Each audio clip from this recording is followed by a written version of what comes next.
नमस्कार साथियों। रीट दे लेवल 1 ਅਤੇ लेवल 2 ਦੇ ਅੰਦਰ ਆਪਣਾ ਇੱਕ ਟੌਪਿਕ ਹੈ ਵਿਰੋਧੀ ਸ਼ਬਦ।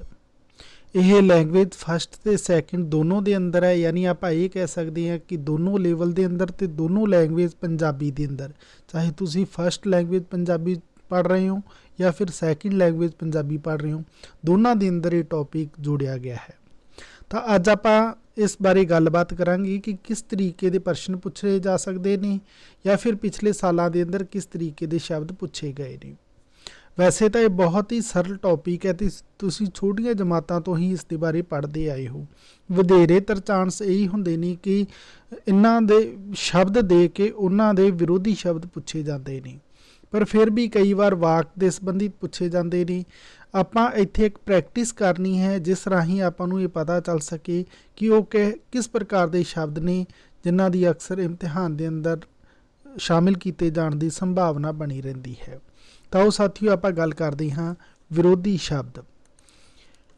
ਵਿਰੋਧੀ ਸ਼ਬਦ ਕੋਈ ਮੁਸ਼ਕਿਲ ਨਹੀਂ ਹੈ, ਬਿਲਕੁਲ ਸਰਲ ਜਿਹਾ ਟੌਪਿਕ ਹੈ। ਸਭ ਤੋਂ ਪਹਿਲਾਂ ਆਪਾਂ ਜਾਣਦੇ ਹਾਂ ਕਿ ਵਿਰੋਧੀ ਸ਼ਬਦ ਅਸਲ ਦੇ ਅੰਦਰ ਹੈ ਕੀ। ਜੋ ਸਾਰਥਕ ਸ਼ਬਦਾਂ ਦੇ ਆਪਣੇ ਮੂਲ ਦੇ ਵਿਰੁੱਧ ਜਾਂ ਉਲਟ ਅਰਥ ਰੱਖਦੇ ਨੇ ਉਹਨਾਂ ਨੂੰ ਅਸੀਂ ਵਿਰੋਧੀ ਜਾਂ ਫਿਰ ਉਲਟ ਭਾਵੀ ਸ਼ਬਦ ਆਖਦੇ ਹਾਂ। ਯਾਨੀ ਇਸ ਦਾ ਮਤਲਬ ਇਹ ਹੋਇਆ ਕਿ ਐਸੇ ਸ਼ਬਦ ਜਿਹੜੇ ਆਪਣੇ ਅਸਲ ਮੂਲ ਸ਼ਬਦ ਦੇ ਖਿਲਾਫ ਚਲੇ ਜਾਣ, ਵਿਪਰੀਤ ਚਲੇ ਜਾਣ, ਉਲਟੇ ਹੋਣ, ਜਾਂ ਫਿਰ ਇਹ ਕਹੀਏ ਕਿ ਬਿਲਕੁਲ ਉਹਦੇ ਅਪੋਜਿਟ ਜਿਹੜਾ ਅੰਗਰੇਜ਼ੀ ਦੇ ਅੰਦਰ ਆਪਾਂ ਸ਼ਬਦ ਵਰਤਦੇ ਹਾਂ, ਵਿਰੋਧ ਵਾਲਾ ਜੇ ਕੋਈ ਸ਼ਬਦ ਦਾ ਅਰਥ ਦੇਣ ਤਾਂ ਉਹਨਾਂ ਨੂੰ ਆਪਾਂ ਕਹਿੰਦੇ ਹਾਂ ਵਿਰੋਧੀ ਸ਼ਬਦ। यानी एक दूसरे के बिल्कुल उल्ट होंदे ने। जो शब्द दस्या गया होंदा है आपां उस दे बिल्कुल उल्ट शब्द दसना होंदा है। इत्थे असीं कुछ उल्ट भाव वाले शब्द दे रहे हैं, यानी इत्थे कुछ प्रैक्टिस के लिए शब्द दिते गए ने ते आपां इन्हां दी प्रैक्टिस करांगे ताकि आपां नूं समझ आ जाए कि किस तरीके के शब्द ने जिहड़े अक्सर पेपर के अंदर पूछे जाने की संभावना होंदी है। वैसे इन्हां तो संबंधित संभावना यही है कि आप नूं शब्द दिता होएगा या तो यह हो सकता है कि तीन ने जोड़े शब्द वो आप मिलते जुलते शब्द दे के ते उन्हां दे अंदरों कोई एक है जोड़ा वो अलग प्रकृति का दे सकता है। इस प्रकार के प्रश्नों के लिए आपनों मैं इस तो बाद एक परसन सीरीज़ लैके आवांगा तो उस दे राही समझाउण की कोशिश करांगा। पर इस दे अंदर आप प्रैक्टिस करके देखते हैं कि वो किहड़े शब्द ने जिहड़े अक्सर इम्तिहानां दे अंदर पूछे जाते हैं या फिर पूछे जाने की संभावना है। आपनों एक शब्द मिलेगा तो उसका विरोधी शब्द तुसी दसना होएगा, जिमें कि उस्तत, इहदा हो जाएगा निंदिया। उस्तत का मतलब हुंदा है किसी की वडियाई करना, तो निंदिया का मतलब हुंदा है किसी की आपां आलोचना करना। फिर उठना यानी बैठना। उच्चा इसका हो जाएगा साथियों नीवा। उड़ना यानी इहदा मतलब हो गया उधेड़ना। इसनूं आपां बुनना भी कह दिंदे हां, यानी यह भाषाई शब्द का अंतर आ जाता है। फिर उग्गा यानी गुप्त। उग्गे का मतलब हुंदा है जिहड़ा कि जग जाहिर होवे, प्रसिद्ध होवे, ते गुप्त हुंदा है जिसके बारे कोई पता ना चले। उजाड़ इसका उल्ट भावी हो जाएगा वसों। उजाड़ना इसका हो जाएगा वसोना। उचाण इसका हो जाएगा निवाण। उतरना इसका हो जाएगा चढ़ना। ऊना इसनूं कहांगे आपां भरिया। उद्यमी इहदा मतलब होया आलसी, यानी उद्यमी वो हुंदा है जिहड़ा कोई उद्यम करे, अर्थात कोई हीला करे, कोई काम करे। आलसी वो हुंदा है जिहड़ा कोई काम ना करे। उरा यानी पूरा। उधेड़ना बुनना। ऊत अकलवान, यानी जिहड़ा अपनी अकल की वरतों करे वो तो अकलवान हो गया, जिहड़ा अकल की वरतों ना करे उसनूं आपां ऊत कह दिंदे हां। अगे इसका हो जाएगा पिछे। अगेतर पिछेतर। अगेतर यानी अगे लगन वाले, तो पिछेतर हो जाते हैं पिछे लगन वाले। कोई मुश्किल नहीं है, बिल्कुल सरल जे शब्द ने। बहुत सारे शब्द इत्थे मैं कोशिश की इन्हों शामिल करने की ताकि आपकी एक प्रैक्टिस बनी रहे। तो आपदे लई भी मैं यही कहना चाहांगा कि तुसी भी समय समय सिर इन्हां टॉपिकां की प्रैक्टिस जरूर करते रहा करो ताकि रिवीजन हुंदा रहे। तो रिवीजन के मार्फत आप अपने टॉपिक के नाल जुड़े रहने, तो जुड़े रहने का ही कारण है कि आप उस प्रश्न नूं करन दे अंदर कामयाब होने।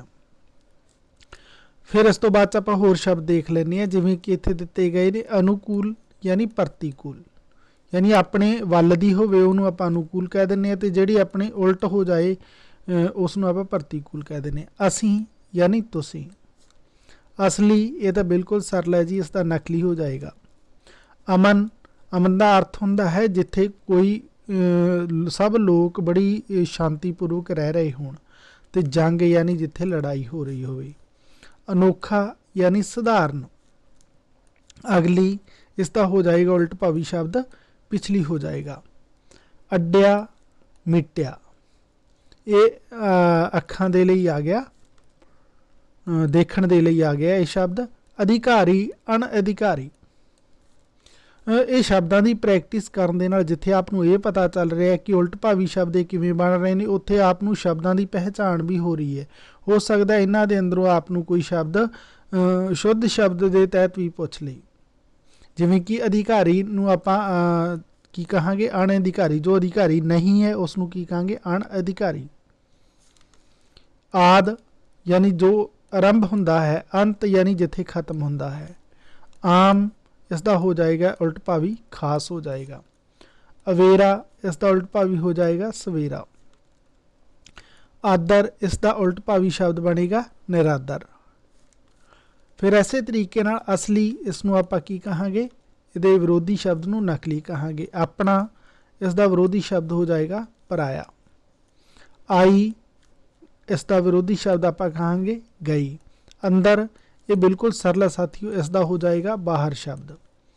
ਫਿਰ ਆਪਣੇ ਕੋਲ ਇਸ ਤੋਂ ਬਾਅਦ 'ਚ ਹੋਰ ਸ਼ਬਦ ਆ ਜਾਂਦੇ ਨੇ ਜਿਨ੍ਹਾਂ ਦੇ ਅੰਦਰ ਅਮੀਰ, ਇਸ ਦਾ ਗਰੀਬ ਹੋ ਜਾਏਗਾ, ਇਹ ਕਈ ਵਾਰ ਪੁੱਛਿਆ ਵੀ ਗਿਆ।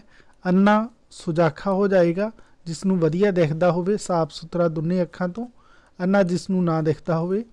ਆਸਤਕ, ਇਸ ਦਾ ਹੋ ਜਾਏਗਾ ਨਾਸਤਕ, ਯਾਨੀ ਜਿਹੜਾ ਪ੍ਰਮਾਤਮਾ ਦੇ ਅੰਦਰ ਭਰੋਸਾ ਰੱਖਦਾ ਹੋਵੇ ਅਤੇ ਜੋ ਰੱਬ ਦੇ ਅੰਦਰ ਭਰੋਸਾ ਨਾ ਰੱਖਦਾ ਹੋਵੇ ਉਹ ਨਾਸਤਕ। ਆਕੜ ਯਾਨੀ ਹਲੀਮੀ, ਆਕੜ ਦਾ ਅਰਥ ਹੋਏਗਾ ਕਿ ਗੁੱਸਾ। ਫਿਰ ਇਸ ਤੋਂ ਬਾਅਦ ਅੱਲਾ ਯਾਨੀ ਜਿਹਨੂੰ ਆਪਾਂ ਕੱਚਾ ਕਹਿ ਦਿੰਦੇ ਹਾਂ, ਫਿਰ ਇਸ ਦਾ ਹੋ ਜਾਏਗਾ ਪੱਕਾ। ਅੰਤਲਾ, ਇਸ ਦਾ ਹੋ ਜਾਏਗਾ ਆਰੰਭਕ, ਆਰੰਭਕ ਯਾਨੀ ਆਰੰਭ ਕਰਨ ਵਾਲਾ, ਸ਼ੁਰੂ ਵਾਲਾ। ਅੰਤਲਾ ਯਾਨੀ ਅੰਤ ਵਾਲਾ। ਔਖਾ, ਇਸ ਦਾ ਹੋ ਜਾਏਗਾ ਸੌਖਾ। ਔਤਰਾ, ਇਸ ਨੂੰ ਆਪਾਂ ਕੀ ਕਹਾਂਗੇ, ਸੋਤਰਾ ਕਹਾਂਗੇ। ਈਰਖਾ, ਈਰਖਾ ਦਾ ਹੋ ਜਾਏਗਾ ਸਾਥੀਓ ਪਿਆਰ। ਸੱਚ, ਇਸ ਨੂੰ ਆਪਾਂ ਝੂਠ ਕਹਿਣਾ ਹੈ। ਸੱਭਿਆ, ਇਸ ਨੂੰ ਆਪਾਂ ਜਾਂਗਲੀ ਕਹਿਣਾ ਹੈ। ਸੱਭਿਆ ਯਾਨੀ ਜਿਹੜੀ ਸੱਭਿਅਤਾ ਦਾ ਨਾਲ ਰਹਿੰਦਾ ਹੋਵੇ ਸਮਾਜ ਦੇ ਅੰਦਰ। ਜਾਂਗਲੀ ਯਾਨੀ ਜਿਹੜੇ ਜੰਗਲ ਵਾਲੇ ਵਿਵਹਾਰ ਕਰਦਾ ਹੋਵੇ, ਯਾਨੀ ਜੰਗਲ ਦੇ ਤਰੀਕੇ ਨਾਲ ਰਹਿ ਰਹੇ ਹੁਣ, ਉਹਨੂੰ ਆਪਾਂ ਜਾਂਗਲੀ ਕਹਿ ਦਿੰਦੇ ਹਾਂ। ਸੱਜਰ, ਇਸ ਦਾ ਹੋ ਜਾਏਗਾ ਤੋਕੜ, ਇਹ ਪਸ਼ੂਆਂ ਦੇ ਲਈ ਹੈ, ਮੱਝਾਂ ਗਾਵਾਂ ਦੇ ਲਈ ਹੈ। ਜੋ ਤਾਜ਼ੀ ਹੀ ਦੁੱਧ ਦੇਣ ਵਾਲੀ ਗਾਂ ਜਾਂ ਮੱਝ ਹੋਵੇ। ਤੋਕੜ, ਜੋ ਦੇਰ ਤੋਂ ਦੁੱਧ ਦੇਣ ਵਾਲੀ ਮੱਝ ਜਾਂ ਫਿਰ ਗਾਂ ਹੋਵੇ। ਫਿਰ ਇਸੇ ਤਰੀਕੇ ਨਾਲ ਆਪਣੇ ਕੋਲ ਆ ਜਾਂਦਾ ਦਸੀਵੀ, ਵਕਤੀ ਜਾਂ ਥੋੜ੍ਹ ਚਿਰੀ। ਸਦੀਵੀ ਹੋਏਗਾ ਸਾਥੀਓ, ਤੇ ਦਸੀਵੀ ਨਹੀਂ ਹੈ, ਸਦੀਵੀ ਹੋਏਗਾ, ਯਾਨੀ ਇਸ ਦਾ ਹੋ ਜਾਏਗਾ ਥੋੜ੍ਹ ਚਿਰੀ। ਸਕਾ, ਇਸ ਦਾ ਹੋ ਜਾਏਗਾ ਮਤਰੇਆ। ਸੱਤ, ਇਸ ਦਾ ਅਸੱਤ ਹੋ ਜਾਏਗਾ। ਸਸਤਾ, ਇਸ ਨੂੰ ਆਪਾਂ ਕੀ ਕਹਾਂਗੇ, ਸਸਤੇ ਦਾ ਵਿਰੋਧ ਭਾਵੀ ਸ਼ਬਦ ਹੋ ਜਾਏਗਾ ਜਿਹੜਾ ਉਹ ਮਹਿੰਗਾ ਹੋ ਜਾਏਗਾ। ਫਿਰ ਇਸ ਤੋਂ ਬਾਅਦ 'ਚ ਆਪਣੇ ਕੋਲ ਹੋਰ ਸ਼ਬਦ ਆ ਜਾਂਦੇ ਨੇ ਜਿਨ੍ਹਾਂ ਦੀ ਆਪਾਂ ਪ੍ਰੈਕਟਿਸ ਕਰਨੀ ਹੈ। ਸ਼ਹਿਰੀ, ਇਹਨੂੰ ਆਪਾਂ ਪੇਂਡੂ ਕਹਿਣਾ ਹੈ। ਸੰਘਣਾ, ਇਹਦਾ ਪਤਲਾ ਹੋ ਜਾਏਗਾ। ਸੁਲ੍ਹਾ ਯਾਨੀ ਸਮਝੌਤਾ, ਅਤੇ ਲੜਾਈ ਯਾਨੀ ਝਗੜਾ ਕਰਨਾ। ਸੰਗਤ, ਇਸ ਦਾ ਕੁਸੰਗਤ ਹੋ ਜਾਏਗਾ, ਯਾਨੀ ਸੰਗਤ ਹੋ ਗਿਆ ਜਿਹੜੀ ਚੰਗੀ ਸੰਗਤ ਹੈ, ਕੁਸੰਗਤ ਹੋ ਜਾਏਗਾ ਜਿਹੜੀ ਭੈੜੀ ਸੰਗਤ ਹੈ, ਮਾੜੀ ਸੰਗਤ ਹੈ। ਸੰਖੇਪ, ਇਸ ਦਾ ਹੋ ਜਾਏਗਾ ਵਿਸਤਾਰ, ਉਲਟ ਭਾਵੀ ਸ਼ਬਦ ਵਿਸਤਾਰ ਬਣ ਜਾਣਾ ਹੈ। ਵਿਸਤਾਰ ਯਾਨੀ ਜਿਹੜਾ ਖੁੱਲ੍ਹ ਕੇ ਦੱਸਿਆ ਜਾਵੇ, ਸੰਖੇਪ ਯਾਨੀ ਜਿਹੜਾ ਸ਼ਾਰਟ ਦੇ ਅੰਦਰ ਦੱਸਿਆ ਜਾਵੇ।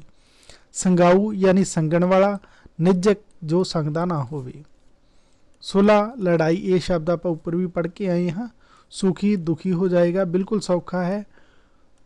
ਸੋਕਾ ਯਾਨੀ ਡੋਬਾ, ਸੋਕਾ ਉਹ ਹੁੰਦਾ ਹੈ ਜਿੱਥੇ ਪਾਣੀ ਦੀ ਥੁੜ ਹੋਵੇ, ਅਤੇ ਡੋਬਾ ਉਹ ਹੁੰਦਾ ਜਿੱਥੇ ਪਾਣੀ ਬਹੁਤ ਹੋਵੇ, ਪਾਣੀ ਦੇ ਕਾਰਨ ਨੁਕਸਾਨ ਹੋ ਰਿਹਾ ਹੋਵੇ। ਸੋਗ, ਇਸ ਦਾ ਖੁਸ਼ੀ ਹੋ ਜਾਏਗਾ।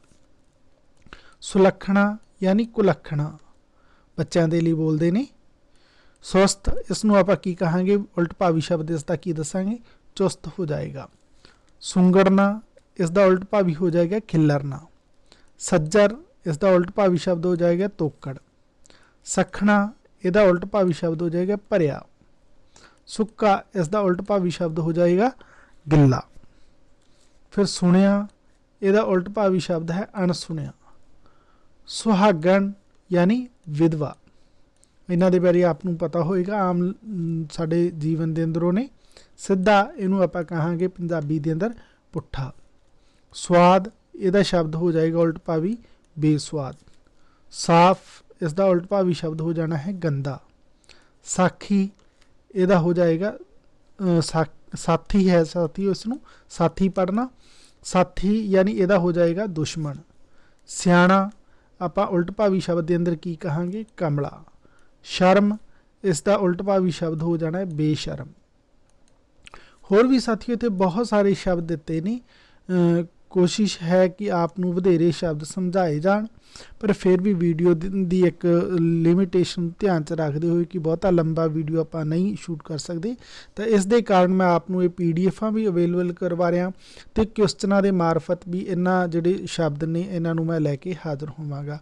अगे आप दे लई होर बहुत सारे शब्द ने, तुसीं पढ़ लेना, जो कि मैं टैलीग्राम के उपर ये PDF अवेलेबल करवा देंगे। जिवें कि सीत है इसका हो जाएगा निग हो जाएगा। श्रद्धालु असरदक हो जाएगा इसका। शांति अशांति हो जाएगा। संजोग का वियोग हो जाएगा। या फिर आप होर देख लेनी है, जिवें कि हसना इसका रोना शब्द हो गया। हौला इसका भारा हो गया। हार इसनूं आपां की कहांगे जित। हित इसनूं आपां की कहांगे घिरना। हित यानी जिहड़ा अपने फेवर का होवे, घिरना यानी जित तो आपां नफरत करते हाँ। हाजर इसका गैर हाजिर हो जाएगा। हलाल इसका हराम हो जाएगा। हक नाहक हो जाएगा। तो हत्या इसका हो जाएगा रख्या। तो इस तरीके नाल बहुत सारे शब्द ने इत्थे कलैक्ट किए हैं, जो आपनूं मैं अवेलेबल भी करवा देंगे, तो तुसीं इन्हां दी प्रैक्टिस भी करना। जेकर तुसीं इसे तरीके नाल कंटिन्यू अपनी मेहनत जारी रखते हो तो कामयाबी तो कोई रोक नहीं सकता। ऐसे आस दे नाल मिलदे हां अगली वीडियो के अंदर। उदों तक दे लई धन्नवाद साथियों।